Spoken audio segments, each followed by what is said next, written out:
Monsoon सत्र जब से शुरू हुआ है तब से रोज संसद के दोनों सदनों में हंगामा हो रहा है, लेकिन आज मामला कुछ अलग था। राज्यसभा में जमकर हंगामा हुआ। विपक्षी सांसदों ने सभापति की तरफ रूल बुक फेंकी, वेल में आकर खूब बवाल काटा, लेकिन लोकसभा में माहौल बिल्कुल शांत था।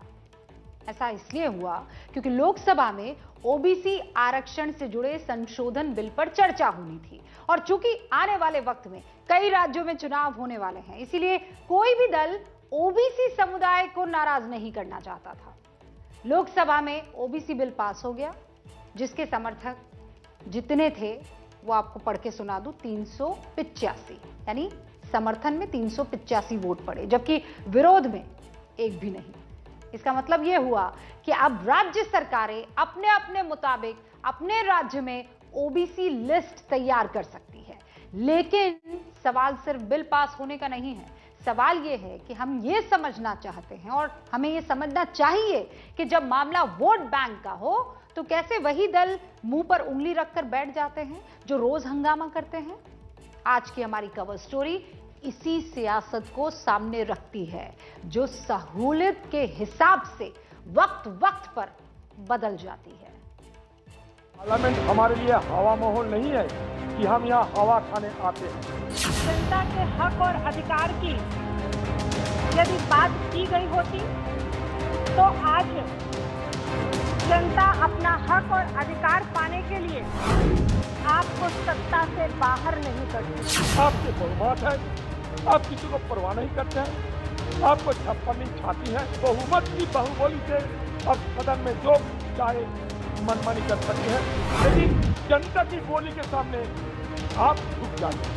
मंडल आयोग ने भी 1980 में अपनी रिपोर्ट को फाइल किया था, उसके बाद भी आपने 6 साल तक शासन चलाया। पिछड़े वर्ग को आरक्षण कांग्रेस ने नहीं दिया। अगर देश को सबसे ज्यादा किसी ने गुमराह किया है तो वो भारतीय जनता पार्टी ने पिछड़ों को, दलितों को सबसे ज्यादा गुमराह करने का काम किया। जब सवाल सहूलियत का हो तो सियासत कैसे यूटर्न लेती है, ये तस्वीरें इसी की गवाह है। हमें भाग लेना जरूरी है। जब सवाल नफा नुकसान का हो तो तकरार कैसे इकरार में तब्दील हो जाती है, ये भी इन तस्वीरों को देखकर समझा जा सकता है। संसद के भीतर लोकसभा में आज माहौल कुछ बदला बदला सा था। शब्दों के तीर तो छोड़े जा रहे थे, लेकिन हंगामा थमा हुआ था। चलो एक अमेंडमेंट लाया जाए, यूपी में चुनाव है, उत्तराखंड में चुनाव है, वगैरह वगैरह इलाका में चुनाव है, चलो लोगों को फिर खुशी करने के लिए कोई ना कोई तोहफा के रूप से कुछ दिया जाए।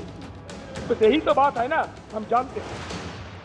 और उनको कैसे सम्मान और हक मिल सके उसकी कैसे। लोकसभा में आज ओबीसी आरक्षण से जुड़े बिल पर चर्चा हो रही थी, और यही वजह है कि पूरे मॉनसून सत्र में पहली बार लोकसभा में हंगामा नहीं, काम हो रहा था, बातचीत हो रही थी, चर्चा चल रही थी।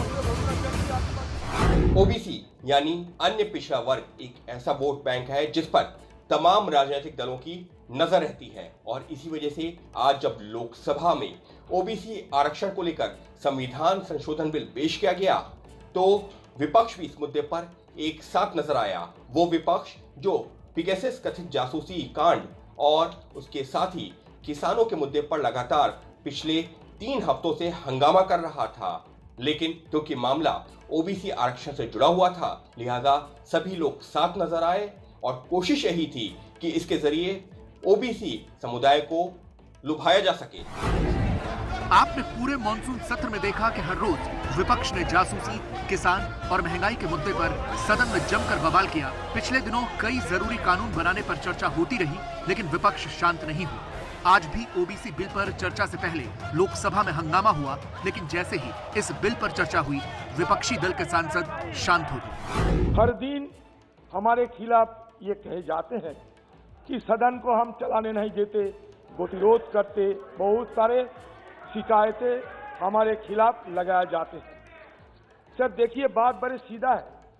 पार्लियामेंट हमारे लिए हवा महल नहीं है कि हम यहाँ हवा खाने आते हैं।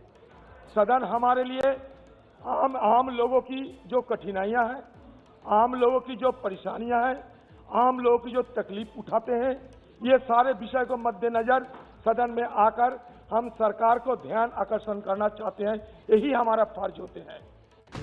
लोकसभा में आज जिस ओबीसी संविधान संशोधन बिल पर चर्चा हुई, सबसे पहले आपके लिए ये समझना जरूरी है कि इस बिल में आखिर है क्या। यह संविधान संशोधन बिल राज्यों को अपनी ओबीसी लिस्ट बनाने का अधिकार देता है। 2018 में कानून में संशोधन कर केंद्र ने यह अधिकार राज्यों से छीन लिया था। हाल ही में प्रधानमंत्री नरेंद्र मोदी की अगुवाई में केंद्रीय कैबिनेट ने इस संविधान संशोधन बिल पर मुहर लगाई थी। लोकसभा और राज्यसभा में बिल पास होने के बाद इसे कानून का रूप दे दिया जाएगा।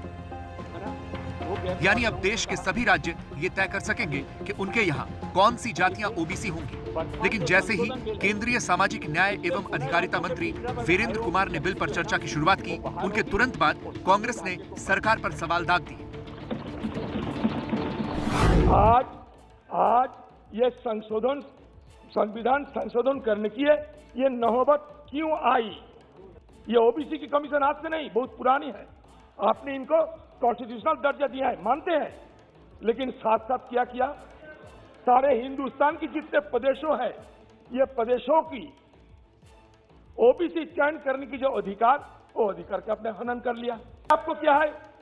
आपके बहुमत है, आप किसी को परवाह नहीं करते हैं, आपको 56 इंच छाती है, परवाह करने की जरूरत भी क्या है?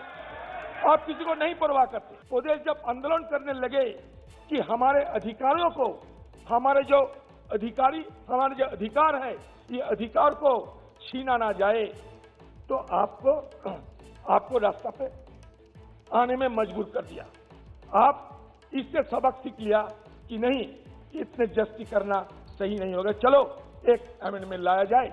यूपी में चुनाव है, उत्तराखंड में चुनाव है, वगैरह वगैरह इलाका में चुनाव है, चलो लोगों को फिर खुशी करने के लिए कोई ना कोई तोहफा के रूप से कुछ दिया जाए। बस यही तो बात है ना, हम जानते हैं। 2004 से लेके 2014 तक 10 साल तक यूपीए का शासन रहा। सभी पार्टियों के बैकवर्ड क्लास के सांसदों ने बार बार आपकी सरकार के समय में यह ज्ञापन दिया कि बैकवर्ड क्लास का जो कमीशन बना है, यह बैकवर्ड क्लास का कमीशन, इसको किसी भी प्रकार का अधिकार नहीं है, इसको संवैधानिक मान्यता दिलाई जाए। लेकिन 10 साल तक आपने नहीं दिया।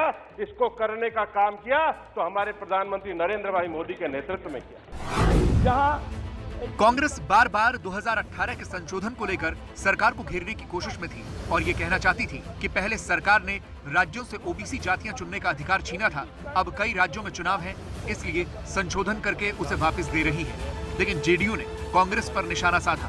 तमाम दल सरकार के साथ खड़े नजर आए। सरकार की नीयत पर सवाल उठा रहे थे। हम तो कह रहे हैं कि सरकार की नीयत इतनी साफ है कि जब सरकार ने रिव्यू पिटीशन फाइल किया, रिव्यू पिटीशन डिसमिस हुआ, सरकार 127वां संविधान संशोधन विधेयक लेके सदन में आई है। यह सरकार की नीयत है। और अगर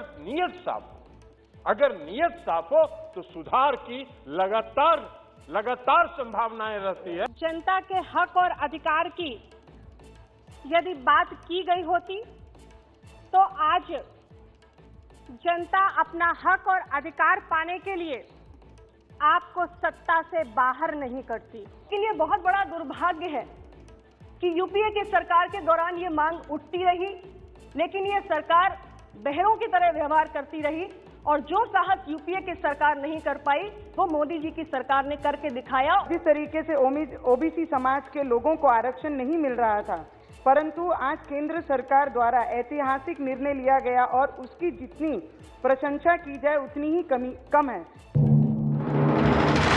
यहाँ ये समझना भी जरूरी है कि केंद्र सरकार ओबीसी से जुड़ा ये संविधान संशोधन बिल लेकर क्यों आई। राष्ट्रीय मराठा आरक्षण का मामला सुप्रीम कोर्ट में चल रहा था, जिस पर सुप्रीम कोर्ट ने रोक लगा दी और कहा कि केंद्र सरकार को यह अधिकार है कि वो राज्यों में ओबीसी की सूची को तैयार कर सके। इसके बाद राज्यों ने केंद्र सरकार पर सवाल खड़े किए। तभी से केंद्र सरकार इस मामले पर संविधान संशोधन बिल लाकर इस मामले के अधिकार राज्यों को देने पर विचार कर रही थी। ओबीसी आरक्षण का पूरा खेल है क्या, अब वो समझिए। केंद्रीय सूची में देश की 2700 जातियों को अन्य पिछड़ा वर्ग का दर्जा हासिल है। इनमें 1000 जातियों को ही आरक्षण मिल रहा है, बाकी इस दायरे से बाहर है। अलग अलग जातियां खुद को पिछड़ा वर्ग में शामिल करने की मांग कर रही हैं। 1993 से केंद्र और राज्य सरकारें दोनों ही ओबीसी की अलग अलग लिस्ट बनाते थे। 2018 के संविधान संशोधन के बाद पुरानी व्यवस्था समाप्त हो गई इस बिल के पास होने के बाद दोबारा से पुरानी व्यवस्था लागू हो जाएगी। इसका फायदा किसे होगा, अब ये समझिए।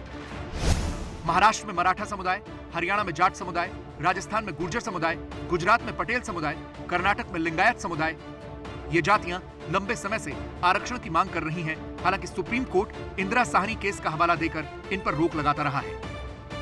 बिल पास होने से ओबीसी की सूची में पिछड़ी जातियों को शामिल करने का अधिकार राज्यों को मिल जाएगा, लेकिन उसके बावजूद आरक्षण की सीमा 50% ही रहेगी। 1992 में सुप्रीम कोर्ट ने एक फैसला देते हुए आरक्षण की सीमा को 50% के साथ बांध दिया। यही वजह है कि कई राज्य और कई विपक्षी दल इस सीमा को खत्म करने की मांग कर रहे हैं। ये भी अच्छा है कि स्टेट्स को मौका मिल रहा है, वो अपने आप फैसला ले सकते हैं किन जातियों को ओबीसी में शामिल करना है। लेकिन क्या एक ही जगह पर जब तक आप 50% की कैप नहीं बढ़ाएंगे तो क्या ओबीसी को पूरा आरक्षण मिल जाएगा?